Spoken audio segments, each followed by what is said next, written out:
Hey there, BookTube. Happy Tag Tuesday. This is Noah, and thank you for coming to the channel. Everyone who reads it must converse. And this is the book habits tag. This is a really fun one. I've had so much fun seeing so many different booktubers do this. This is an old tag. It's still going around. There's people still putting this tag out there now. Even older booktubers that have been around for a long time still now doing it. I saw Ariel Bassett do it just a couple weeks ago. I've seen somebody just within that time do it as well. And then just look through these old ones, older one, within a year, 2 years, something like that. So I want to go ahead and urge right at the beginning of the video, anybody newer, within 6 months, or to a year of BookTube, if you haven't done this tag, do it. This is the kind of tag that the tags are made for. Um, and let's get right to it. Number one, do you have a certain place at home for reading? Now, yes and no. I have my places that I read, but there's not, it's not exclusive. I'll read on the couch, uh, hanging out with my daughter. I'll read at the dining room table on a Saturday morning, things like that. Most of the time, I just lay down, just on my stomach on the bed, book right there, or just on my side, just right there on the bed, at the foot of the bed, just across, and that's my spot, and just have at it. That's my favorite places currently within this house to read. Another favorite place to read is at my desk, but I'm not utilizing my desk right now, taking a little break from writing this year. And so when I pick that back up, I'm sure that I'll have my stack of books, there, and what I'm currently reading right on top, so I can just, pick it up and read it right when I want, kind of thing. And yeah. So there's number one. Number two, bookmark or random piece of paper. This is a fun one because, we've all been there. And what do? And it doesn't matter what it is. If it's a flat thing that's not going to, I mean, I've seen complete, so everything in this tag is my own opinion, guys, and a lot for hilarity too. People do whatever, but it is a monstrosity to me, these people who will have a hardcover book and will throw a pencil in there. I've seen beautiful, huge hardcovers with the spine completely busted by somebody had held their place in it with their pencil or something like that. It's just, oh my God. I can't with that. So I'll use whatever, and like anybody else, I think, when it comes down to it and you need to stop reading and you're right into it and you don't have a bookmark handy, you're going to use whatever flat thing around, to hold your place for then. But I'm the type that I do use bookmarks 95% of the time. I have bookmarks on every shelf. A bookmark sitting, a couple of bookmarks maybe sitting on every shelf, just sitting there, so that if I do grab a book and I'm thumbing through it and and I decide to read that or read a part of it and there's no bookmark already in it, then um then I have a bookmark right there that I'll just pop in the book. Now, a lot of the books that I read that are like spiritual texts, or something like nonfiction book, I will I have a bookmark already in there. I have a bookmark that I've put in there, when I was reading, thumbing through it before, and a bookmark is already in there. Probably 20 or 30 books that I have currently have bookmarks in them. So certain things that are something that you don't read straight through, that you more study or more just get a taste for, and then shelve it for a little bit or something like that. Those things, they have bookmarks sitting in them. Now I'm reading through two right now. I'm looking at the Gethsemane Encounter. This is a dialogue on the spiritual life by Buddhist and Christian monastics. This is a cool read, but this is just something that I'm going through, just whenever. And you see, I got my bookmark in there, and then my current read, Anna Karenina.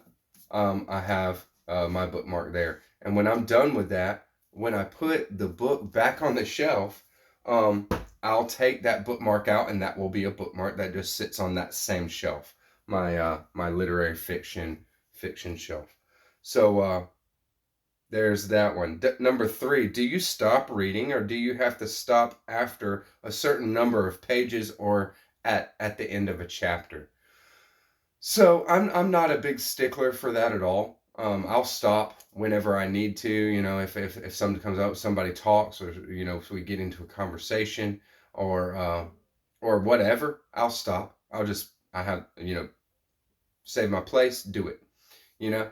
Um, if I'm reading, at the end of the night, and I'm just reading for a period of time, kind of thing, and I'm gonna stop whenever I feel like, I'll stop at the end of a chapter. Unless, of course, I get tired, or I get done reading, and I'm 20 pages away, 30 pages away. It's just a long time before the chapter break. Then I'll just stop wherever. I don't worry about it at all. When I pick up the book again, I will go ahead and read back a little bit, but go back a couple paragraphs or something, uh, whatever I need to just kind of pick up right where I've left off at. No big deal to me. I would like to say, just because this seems to be a matter of contention on this book habits thing, do you dog ear pages? And you know, I've never had a problem with it, really. I'm a bookmark guy. I mean, I'll hold my place. But if there's nothing around, I'll dog ear the page, on my own books. Now, I wouldn't dog ear something like the Zohar. You know what I mean? I'm not gonna even open that book and really read it unless I have a bookmark there for it. I'm gonna get a bookmark before I start. But if for some reason I don't have a bookmark, especially with some fiction, I'll dog ear the page, and it'll stay like that until I pick it up again the next day, or even later the same day, and I'll take it out. I'll file out with my fingernail the crease that was there, and move on. I don't worry about that little bin too much, and I've gotten a lot of ex libraries and stuff like that have that little thing. It doesn't bother me, not at all. Number 4, do you eat or drink while reading? I never eat, while I'm reading.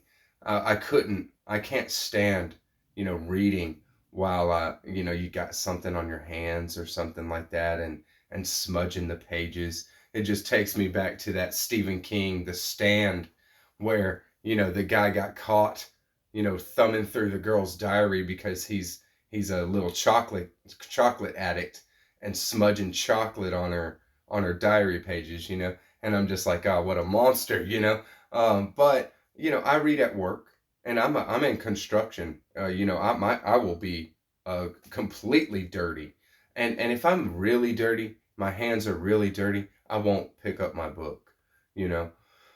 But there has been times where they're not that dirty, you know what I mean? And so I'll pick up my book, and Anna Karenina has already kind of suffered a little bit because of that, uh, because I read it, while I have downtime sometimes, in my work truck, because I'm just really into it right now. So that goes along the same vein, I guess.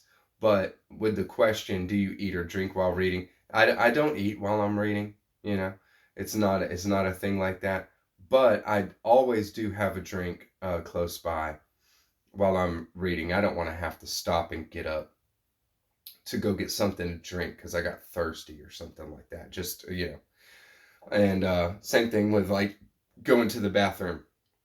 I'm mindful of that enough that I'm gonna hit the head before I sit down for a long, for an extended time of reading.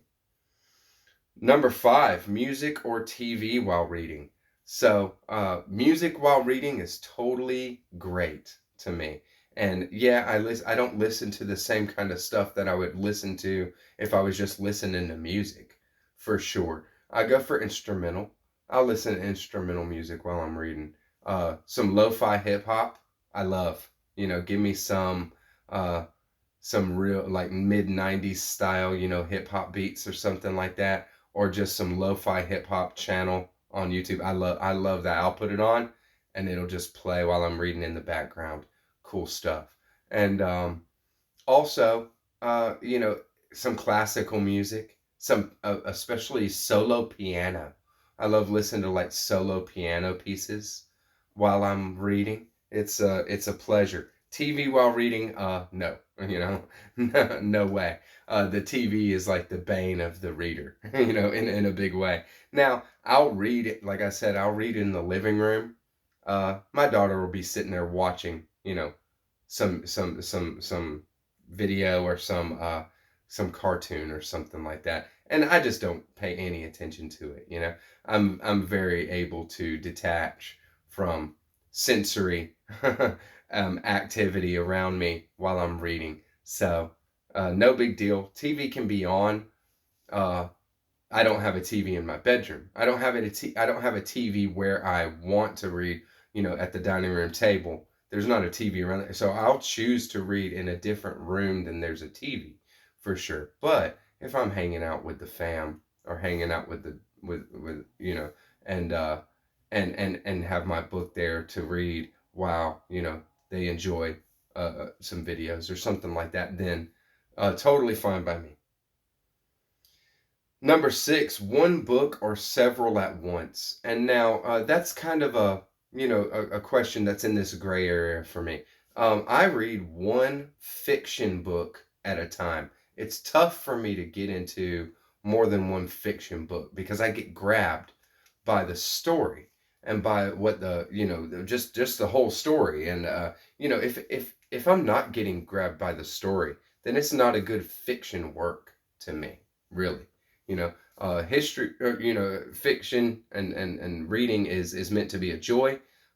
Fiction is made to be enjoyed. you know and so I want to be into it like that. And so as far as fiction works, whether it be literary fiction or contemporary fiction, something like that, I read one at a time. I don't have multiple fiction books going at any given time, but I do have um some this is what I'm going through right now. I'm reading Anna Karenina just just when I got time for it. And then when I what maybe I have a little bit of time, I'm not going to read 30, 40, 50 or more pages, and I'm just wanting to read a little bit, got a little time just chilling, then I'm gonna read, a little bit of this one, little excerpt, stuff like that. So when it comes down to it, I have multiple nonfiction works that I'm working through, just kind of enjoying as I feel like. They're not things that grab me to where I'm like, oh, I got to see what happens next, kind of stuff. And my fiction will overrun that. Once I'll read a fiction book, and I might read a little bit more of the spiritual text or the nonfiction work that I'm working through at that time, when I'm reading the beginning of the fiction work through the first 100 pages or so of the fiction work. But then once the fiction work really grabs me, and I'm invested, and I really wanna, and I'm thinking about the story, then I will read that fiction work almost exclusively until it's done.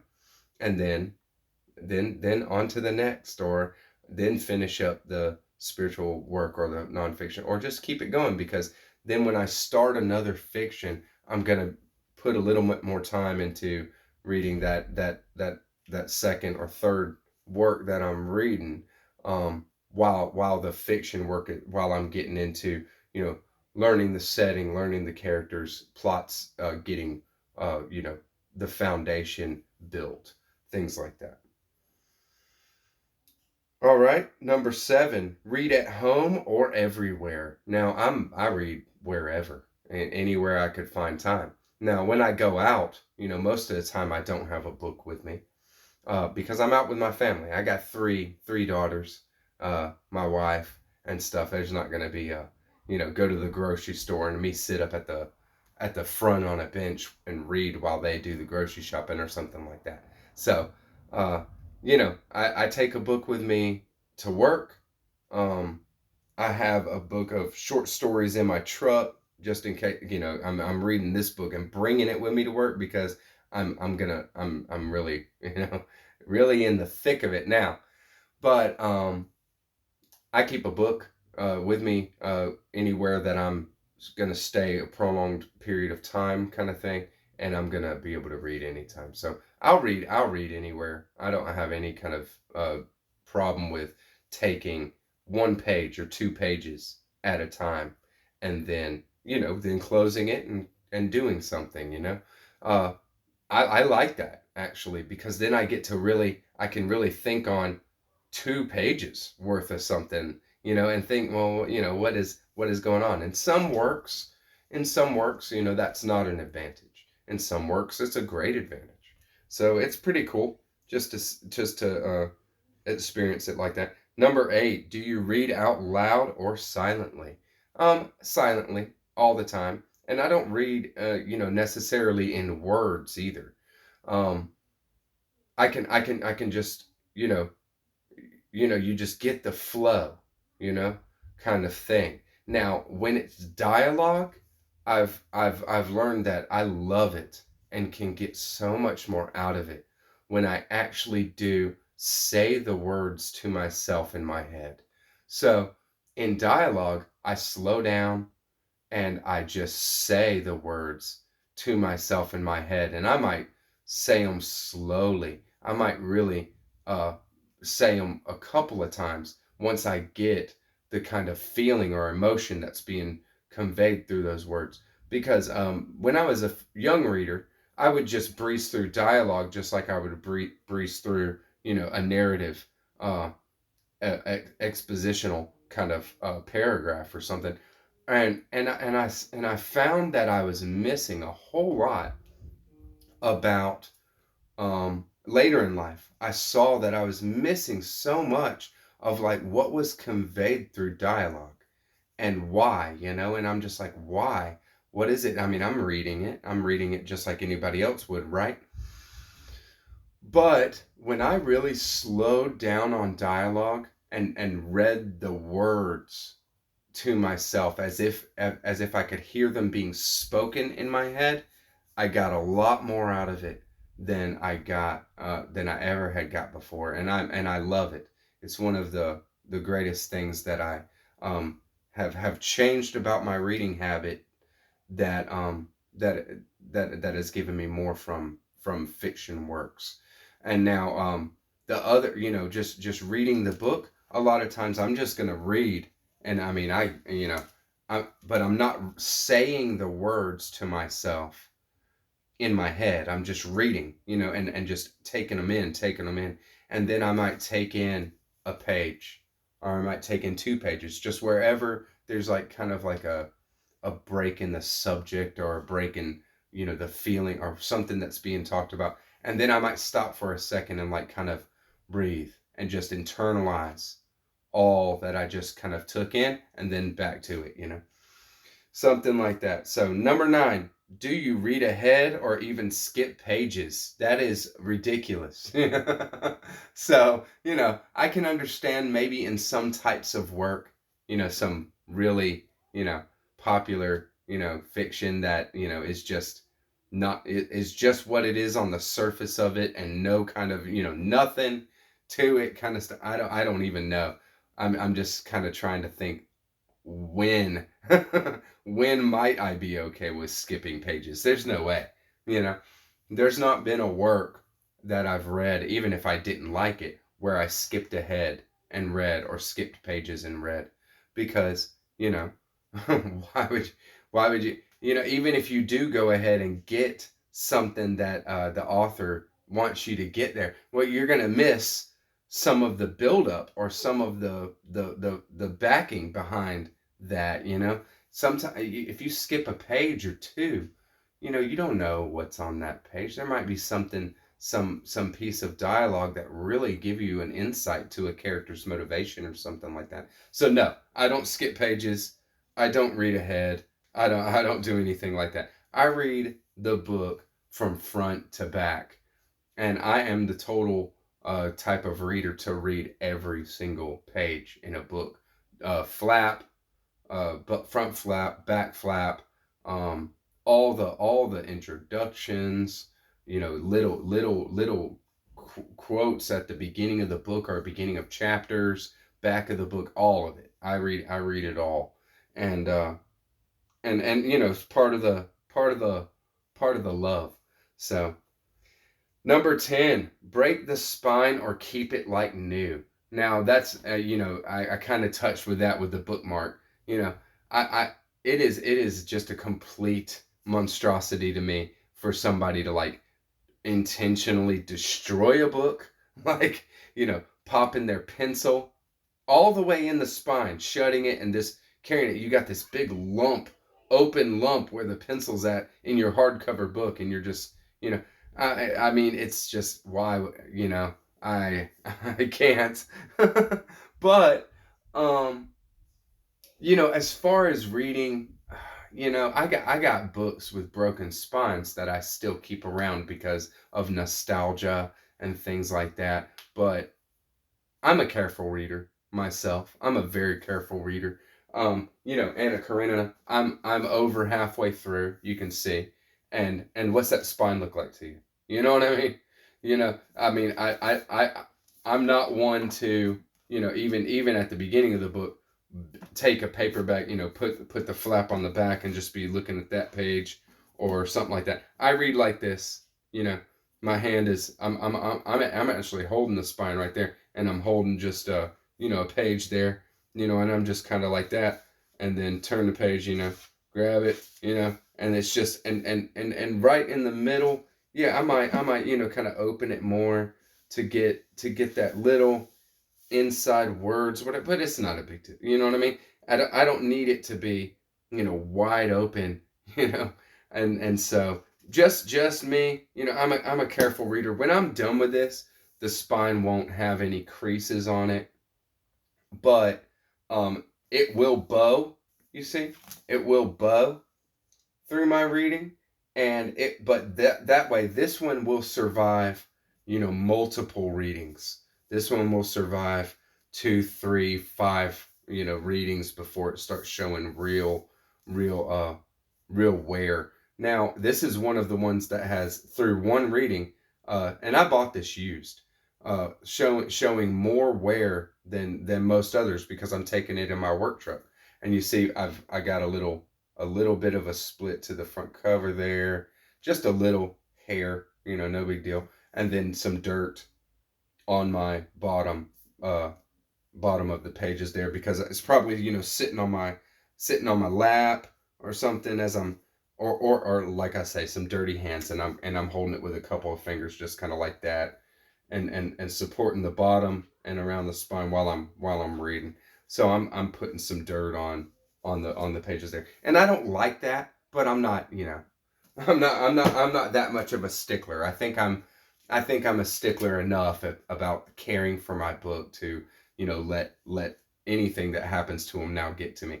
I mean, truth be told, I bought it at a used bookstore and I probably paid like $3 for it. So, you know, it doesn't. I'm gonna take care of it. But if it gets some wear like that, I'm not gonna be worried about it too much. I don't bust spines though.